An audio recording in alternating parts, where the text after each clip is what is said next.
The Bucks respond to those who were saying basically they were in on the airing the footage and blah, blah, blah, blah. And they're speaking to Sports Illustrated, which I thought went under. I thought Sports Illustrated wasn't a thing anymore, but I guess it is, at least digitally, the way they laid off a shitload of staff. So maybe just their website. But either way, the Young Bucks comment on airing the footage and their position on it. And Nick Jackson had to say, as EVPs, we were given a task for that week by the boss, and we did it to the best of our abilities. Zero regret. Matt Jackson said, since we are wrestling FTR at Dynasty, and with it being the first time doing that since All in London, so many feelings and thoughts came rushing back. Old wounds were reopened. We decided it was only fair to be transparent and honest with our fans. We needed to give them context about why we feel we came up short at All in London. Our bodies were there in the ring wrestling FTR at Wembley, but our minds were in the back with the scapegoat in the entire situation, Jack Perry. The three of us specifically were wrong that night, and I haven't gotten over that.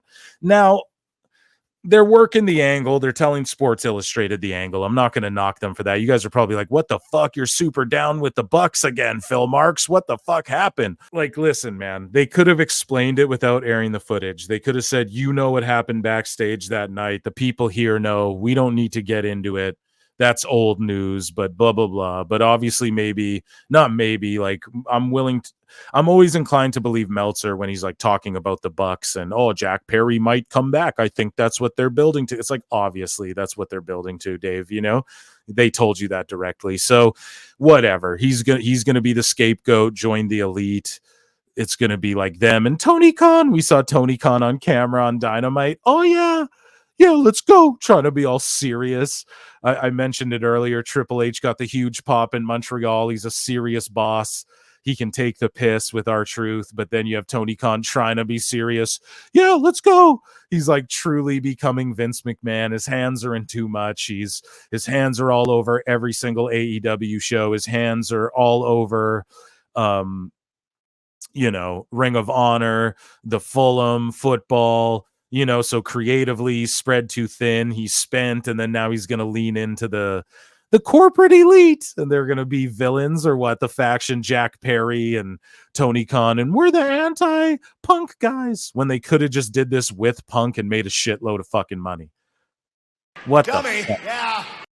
My word, just do this with Punk and make a shitload of cash.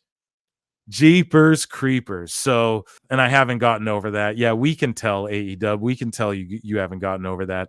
So speaking of like Tony Khan and everything, I just got a bunch of Tony Khan things that I want to play. First off, here's a clip of Tony Khan has a meltdown at AEW. Now a lot of people are like, oh, come on. He's pretty normal. Yeah, that's the problem. Watch this. I've been to AEW's live, so I can tell you that when he comes out, he's always like this, but it's just him trying to like convince people to stay for Ring of Honor after they've already been there for 4 hours of wrestling. And it's like, you got to chill sometimes. You know what I mean? Like, this is, I don't know. You got to know what you're doing, and you got to know how you come across on TV and stuff. And I'm surprised we haven't seen the social media meltdown yet, but I think after Dynasty, it's going to be a great show. Oh, it'll be great. And everyone will be putting over the matches, and then Tony will be feeling himself at the press conference, and something fucking hilarious is going to happen at the press conference. I'm certain of it. But yeah, here's like a meltdown from Tony Khan. This was before everything else, all the interviews he was doing. You just saw a great Ring of Honor Women's World Championship match. He's literally saying because he watched it. Women's World Television Champion. And we got some more to watch the Ring of Honor, and since we're all a bunch of sickos, how about we do some more wrestling right now? Let's have some more fun. Let's go. Let's make it a fun Saturday night. We got this great cool women in. Dude, that guy yelled, pass out some Coke. That's so savage, man. Yo, chill, bro. That's crazy. Yeah, I don't know. That fan's being a little bit savage. I won't lie. But at the same token, like, you're allowed to go to Dynamite and enjoy being a part of a television pro wrestling production, and you can clown the owner of the company. Vince took that type of shit for years. You have to be able to withstand that. But yeah, more Tony Khan, just like everyone's flocking out. This building's empty. Poor Ring of Honor, a shell of its former self. Man down here changing the ring out, and I have to tell you, this is great sports country. You would appreciate pro wrestling is pretty much the only sport that is 52 weeks a year. There is no off season for us, no off season for the wrestlers, no off season for the staff, no off. Tony, that's not a flex. Even WWE's like, yeah, around Christmas we'll have a bit of an off season. Like, Tony, you're behind the times. He's truly out of touch. He's truly Vince McMahon, just like me. LOL. What's up? Savage Wrestling Podcast? I don't know what you're referring to there, but Off season for the fans. It wouldn't be possible without these great women and men setting up the ring 52 weeks a year, up and down North America. Let's go. Let's give it up to the crew.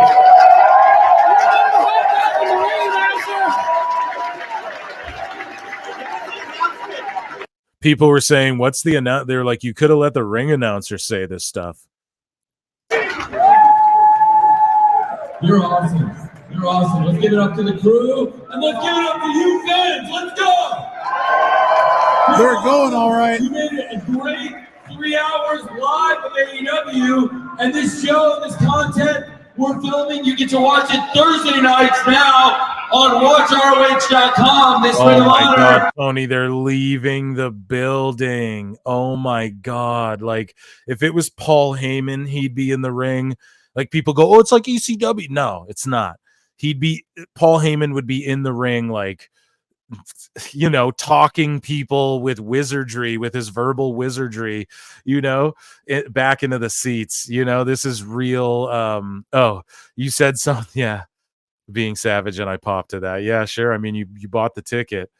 What does "this is a great sports country" mean when he starts going into his favorite movies? You can see how empty it is, and people filing out. ROH is so dead. Yeah.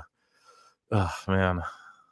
You're here right now. You can watch it Thursdays on WatchROH.com. You're here right. The content we're filming as you're leaving, you can watch it because you're here right now, or on Thursday you can watch it later. What the fuck, Tony? Oh my goodness. It's a lot like my favorite movie, Time Cop. Time Cop. Are you Time Cop fans? Oh my God. It's a lot like my favorite movie, Time Cop. Are you Time Cop fans? Whoa. Whoa. Whoa. This is great. What the fuck? What are you talking about? All right. Well, you're going to be. Yeah, the fans are going, "What are you talking about? Are you Time Cop fans?" Most of these people are like, "Bro, we're not fucking 50. I'm just kidding. I know I'm 32. I know Time Cop, but like, Jesus. Two places at once. We got this great action coming up moments from now. Bobby, it looks like we're almost ready to go. Just about ready with this awesome crew, Tony. Awesome. Bobby, how many years have you been working for Ring of Honor? 20 years this year. 20 years. Awesome. Well, that's very cool. And something else very cool. We have some great wrestling coming up right now. God bless all of you, ladies and gentlemen. Thank you for being here tonight. Dude, it's just like, you know, get on the mic and be like, "Everybody who's over there, like, you're allowed on the floor now. Let's start a revolution." Like, dude, like Paul Heyman would have these people just captivated. I know I just said it before, but or Jim Cornette would at least talk these asses into some seats for some more matches. Craziness.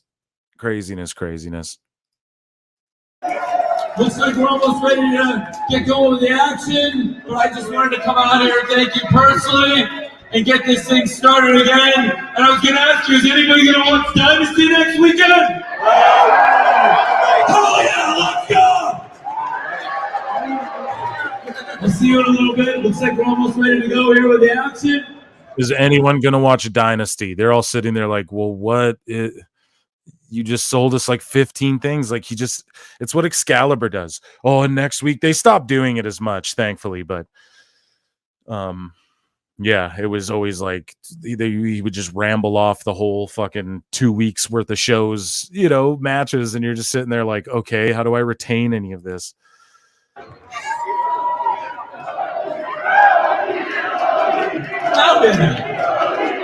I love it.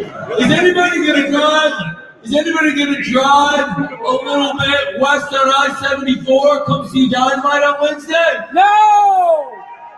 Any of you crazy? Well, it's not a bad trip down I-74 when you got crazy matches. Give us some free tickets!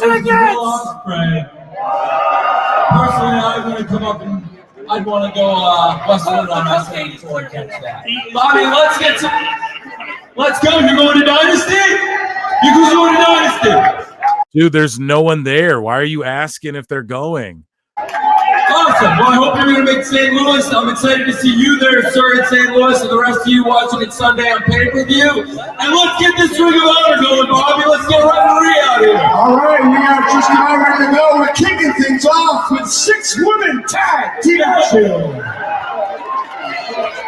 And the crowd goes, oh. This camera guy is so elite, dude.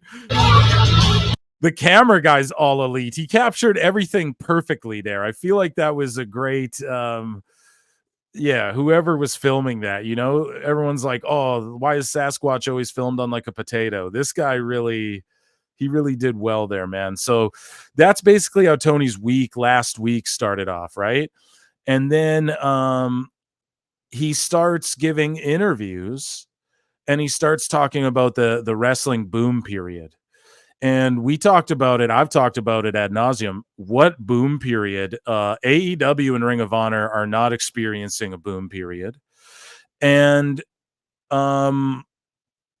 New Japan started suffering as well when they start working with AEW. And then every other company's feeling the boom, though, like IWTV, all these deathmatch leagues, all the fucking GCW, all of the TNA was feeling a boom. Everywhere's feeling a boom. WWE, of course, except for AEW and Ring of Honor and everything associated, New Japan and shit. So Tony Khan says there's a number of big factors that would play into why wrestling has seen such a great renaissance in recent years. I think it comes from the great competition in wrestling right now and the fact that there are so many great stars competing right now. Everyone knows that the most real thing in wrestling is the competition between the companies. The companies hate each other, and it will be a natural... I should be reading this in Tony's voice. The companies hate each other, and it will be a natural resource that powers the industry. They want to beat each other and take everybody's free agents. He's so fixated on free agents, and that makes it interesting for everybody else. Haha. So he believes the hatred between the companies is a source for power, and it is, but not in the way he wanted, and it backfired and shat all over him. And I mean, we're seeing it play out in front of us, man. I don't know. Do you guys think this Dynamite does a good rating? Do you think it retained that bonus, that little 30% increase it got from Punk and Perry? I doubt it. So this is just very odd to me. This, this is just odd to me, chat. I don't even know. The hatred, it's like a natural resource, and the hatred, like, yeah, let the hate flow through you. Like, why would this be? Just enjoy wrestling, but no, I guess not. I guess let's all have the hatred and let that be the fuel to this wrestling war, not great wrestling shows or storylines or whatever, like if AEW was knocking on the door and they were taking shots at WWE, no one would say shit. We'd all be like, good for them, but it's just the fact that they're not knocking on the door whatsoever. They're knocking on heaven's door. So Tony Khan, AEW and WWE's mutual hate is a natural resource that powers the industry. Geesh, I don't know about that, man. You know, like, why is everyone seeing a boom but you guys? That's the whole thing. Like, I just can't wrap my head around. Like, you would think that you would realize, like, no, the hatred coming from you guys. I don't know. Like, Triple H and them are petty as shit. So when Tony Khan's calling them bald assholes and they don't really respond for a while, that's because Vince was still in charge. Now that the Clique's in charge, like, you shouldn't have poked that bear because they're more petty than Vince when it comes to like this whole wrestling shit, you know. It's the Clique, bro. You know, it's HBK and Triple H. They are, and like Waller and Triple H are super tight. That's why he's taking shots. I truly think like there is a resentment there from some wrestlers, but it's just these young guys.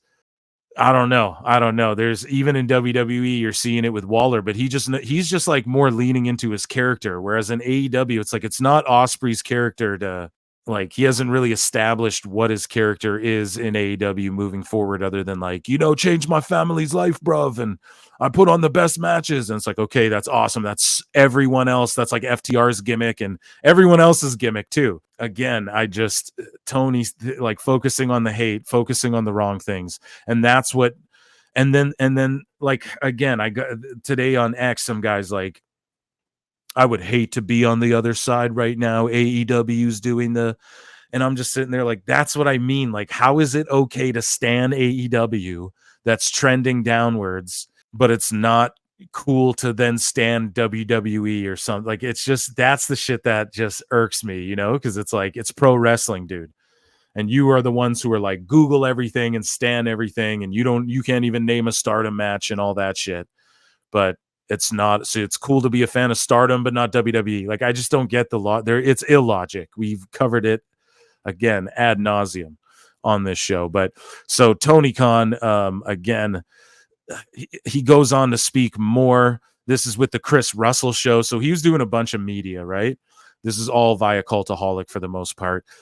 Tony Khan believes that airing the footage of the backstage fight between Punk and Perry made a lot of sense. And again, Tony. Dummy, yeah. Tony goes, I think it made a lot of sense. We've seen the Young Bucks change a lot. We saw them get really dark during the retirement run of Sting. They've only gotten darker and more twisted. That's why they felt, twisted, like not in the right way is how AEW's been twisted lately, dude. That's why they felt like they should play the tape. So their characters, like, this is what I mean. Are you guys kayfabing or are you not kayfabing? And this isn't mystery in the way we like. It's like, we want some insight, man. Like, did you really think this was going to boost ratings? Now are you playing the heel? Yeah, I'm Tony Vince. Yeah, haha, it's great. You know, like Tony's slowly hulking up into Vince. Just wait till he starts the steroids and the fucking testosterone replacement. He'll be hulking up like Vince. I think it made a lot of sense. We've seen the Young Bucks change. Okay. It was fascinating to see after the tape played the reaction Jack Perry got at New Japan. He got the reaction of a superstar. Because fuck WWE, but we want superstars. Haha. That is not altogether unexpected, and it's something very interesting, perhaps a side effect of this. Yeah, it is, but Perry has like go away heat, and I did try to say, like I was telling Paul Nolan on the other podcast, I was like, I'm kind of into it that he's at least spinning it to an angle, but then Paul Nolan was like, dude, Jack Perry's gimmick is I got smacked the fuck out by CM Punk. Like, I got choked out by CM Punk being a cocky prick. And I guess, that's a put off, and I can definitely see how a lot of people would be like, no, it's goofy, dude. But he did get a reaction, but he also came out like holding the Chicago flag. They were in Chicago for that New Japan show. How many people in the chat watched it? Probably not many. I didn't watch the whole thing either. I checked out Perry's match. So there you go. I guess that's the effect they wanted. But again, like, so it's just storyline wise, it's so stupid because Jack still isn't on their TV. So it was just to build up the FTR match and Young Bucks match, trilogy or fourth match, whatever it is. They played a tape of WWE CM Punk and New Japan's Jack Perry fighting, who both haven't been on TV since it went down. Like, it's fucking nonsensical. It doesn't make sense. So Tony Khan explained that it's more feasible than ever for fans to familiarize themselves with international wrestlers before they make their AEW debut. And this is the IndieWire again. He's doing all this media, and Tony, the way you do it, Tony's not right. You have an international championship. You should be using that as the through line to do that instead of just having Americans hold that belt and randomly it just being defended between Kyle O'Reilly and Roderick Strong. I mean, yeah, there is a bit of a story there, but it's on Collision. So not a lot of people understand it. The masses don't understand it. It will be a banger of a match for sure, but the international belt, that's why that belt's there. So you can tell, look at in WWE. They're telling the story of Gable being an American Olympian. You just had Gunther with a reign, Sami Zayn, Canada. They're just in Montreal. Use your international title to tell stories of international stars. And yes, we can Google these things. Google it. Yes, we can do that, Tony. We can do that. And we do that. I was going to say do. We do that a lot of the time. Okay, why can UFC take stars from like Poland and Argentina, all these different places, and then get you invested in them before a fight goes down, even before they fought in the UFC? Right? They know how to do this. There's a way, there's a method to bring in like a relatively unknown international star and like explain it and shit. There's a way to do it. So yes, I'm not like, yes, Tony, he's gonna say, oh, well, let's read. It's been very exciting to bring a lot of the top free agents in, and many of them are international stars that are being introduced to some fans on American television for the very first time. Haha. I'm ad-libbing. I think now in a digital era where the information is at our fingertips and entire libraries of matches are at our fingertips, it's more feasible than ever for fans to familiarize themselves and for the wrestlers. They would have did it already, Tony. Your job as the American when they brought Dragon Lee in to WWE, they explained Dragon Lee, right? It's your job to go, oh, you're an American. We're domestic, like our home base is America, right? So domestically, we're going to open the door for these international stars. Here they are. Go Google their fucking CMLL matches. No, I would have been watching CMLL already, guy. Jeepers, man. Jeepers.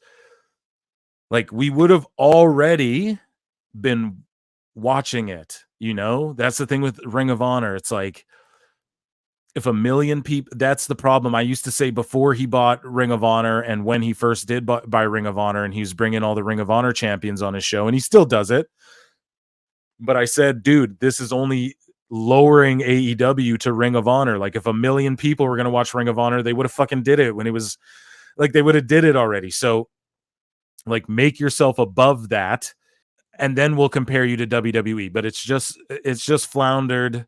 It's just been floundering, basically. You know, it's just going to stick there, 800,000 fans, you know, and it'll be like that for a while. Maybe less fans too. Like, I don't really buy into the 800,000 because it's like, okay, when Punk, like Mercedes shows up 1 week and then it just completely dips. Oh, we're going to show a Punk fight. It's like 800,000, you know, like that's the only time is when like a WWE Edge is going to be here. Oh, okay. It pops a little 890,000 or whatever. So I don't even, it's more like 700,000 people are like watching AEW and less than that on the weekends, you know. But Dynamite, a lot of people who enjoy Dynamite won't even go and watch Collision or anything else, right? So 1 million people aren't going to watch Ring of Honor. 1 million people aren't going to, and what? Oh, the million, because if AEW is getting 1 million every week, everyone would put it over, and Tony Khan and them wouldn't shut the fuck up about it, and they'd be able to say 1 million because they used to do that. But now that they don't do that, you know, now they're like, oh, that number doesn't matter. But when AEW was first a thing, that's all anyone cared about, and that's still the key demographic. Whenever the key demographic's good, they always got to brag about it. So that's why we use the Nielsen shit. Oh, those numbers don't matter. Yeah, they matter to people on TV, though. You know, like, that's the whole thing. So anyways, yeah, Tony just, again, being out of touch. Why I wanted to do this was just a highlight. He's becoming Vince.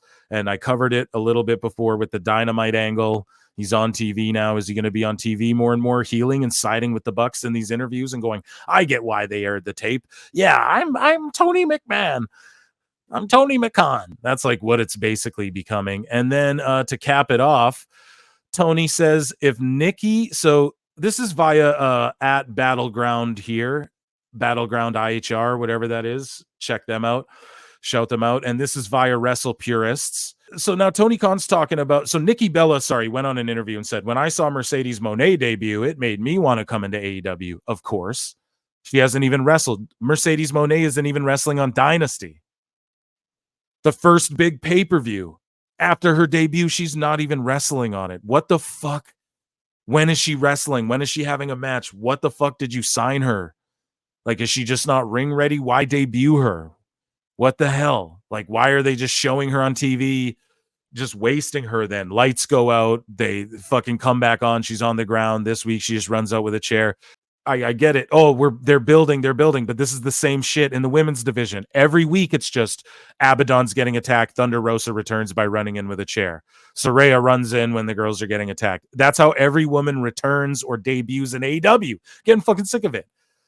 It's just one woman's getting attacked, another woman runs in, and like, go back and watch. They've done it multiple times in a row. It's just woman gets attacked, woman runs in. That's their storyline for the women. So, of course, Nikki Garcia, and I wouldn't blame her. She gave her neck and her back and my crack. Just kidding. But she did for doing the rack attack for the pro wrestling business. She did. She sacrificed her body. I've always been a Bella's mark. Before I ever made this podcast, before me and Hairline ever started recording about wrestling, we would watch Total Bellas. Yeah, we're marks, whatever. There were some great little nuggets of shit in there. Daniel Bryan was like, oh, I developed this style where I'd crawl around and fight Brock. Like, there, you'd get little gems like that. You get Cena, get to look in his mansion and all the shit. I thought that was kind of cool, but I would watch Total Divas and Total Bellas, and it was Hairline who was like, you need to watch it, bro. You need to watch it. And the Bellas were fucking, they did help get a lot of people into wrestling. Like, little girls and shit who watched that show and didn't even really know what wrestling was and stuff. And they were over, and even in wrestling at the time, like, I've never been like an anti-diva. Like, I was always like, no, we need sexy valets and we need girls who really can wrestle. And then we need girls like I was always down with like Jazz and Ivory and Victoria and shit. But I'm not against Stacy Keibler and Tori Wilson and all of that either, And so the Bellas to me were always like, I was like, okay, yeah, like, they're perfect for WWE. It is. And then they really were wrestling good at the end of their little run there. Like when Nikki was doing the Rack Attack 2.0 and she had her last little run with John Cena and all that shit. Like, that was good. I'm down with all that. Right. She's a WWE superstar through and through. But she's the antithesis of what people say is good about AEW. And how are the marks going to justify them enjoying Nikki Garcia, who, by the way, has to go by Nikki Garcia, and other people are lumping Brie Bella into this because Daniel Bryan, does Brie Bella's got a bunch of kids? Are you sure she wants to get back into wrestling? I don't know. But what is Tony going to do? Sign them for a bunch of money and then they just randomly show up and just have no matches on the pay-per-views? Like, how does Mercedes Moné not have a match for this fucking pay-per-view? Beyond me, dude.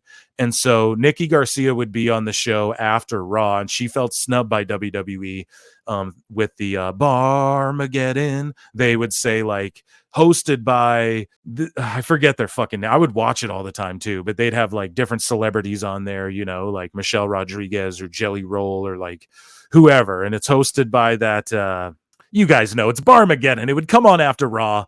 And she hosts it. Nikki Garcia hosts it, and WWE, but this was under Vince's regime, if you will, when they would do the promo, like following Raw and USA, Blake Shelton and this guy and Carson Daly, but they wouldn't mention Nikki Garcia, or Nikki Bella. And I remember people getting mad on X/Twitter about that as well. But she went in an interview and said, I saw Mercedes Moné and I want to debut. So I rant and raved about it enough. But Tony Khan goes, if Nikki Garcia ever wanted to come into AEW, I would be very interested in that. And she would be, I think, a bit of a ratings draw. But I think the people who would tune in to see her in AEW I think they would tune out and be turned off by the rest of AEW, which we've seen that happen to AEW a plethora of times. So, anyways, though, Tony goes on to say, I think the world of her. I have so much respect for Nicole and Brie. Yeah, do ya? They're like family to us because Brian is like a part of my family. And that means Brie and Nicole are part of the family.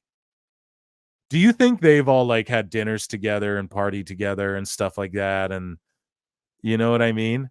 Because Brie Bella's got to be somewhat tight with Tony, but you also know that like Brian just realizes that Tony's willing to set him and his family up for the rest of their lives. So I'm okay with that. Brian gave his body to wrestling as well. But goddamn, dude, like, how are they part of your fucking family? Oh, John Cena's my family too. Yeah, it's great. So I have so much respect for both of them. If Nikki was interested in coming into WWE, we would love to have her here anytime. So how are the AEW fans going to go, yeah, we're down with Nikki Bella? Like, what are they going to say? How are they going to spin that and convince me, Blake Shelton? Yeah, Tony McCon, yes. Yeah, oh, you're fired. But, like, how are they going to spin that? Like, how are they going to spin Nikki Bella, like the antithesis? It's the same thing with everyone going, oh, if Goldberg came to AEW, you mean like the complete opposite of what it's like when Sid went to ECW. We've covered it on the show before, but nonetheless, though, man, I think it's very I just think it's going to be funny to watch how they spin that when she does come in. I think they're inevitably planting the seeds. I think Tony's a stooge and he wouldn't even bring this shit up if there wasn't like stuff being floated around about it. Do you know what I mean? So yeah, I guess that's my take on that, guys. That's my take on the whole Nikki Bella situation.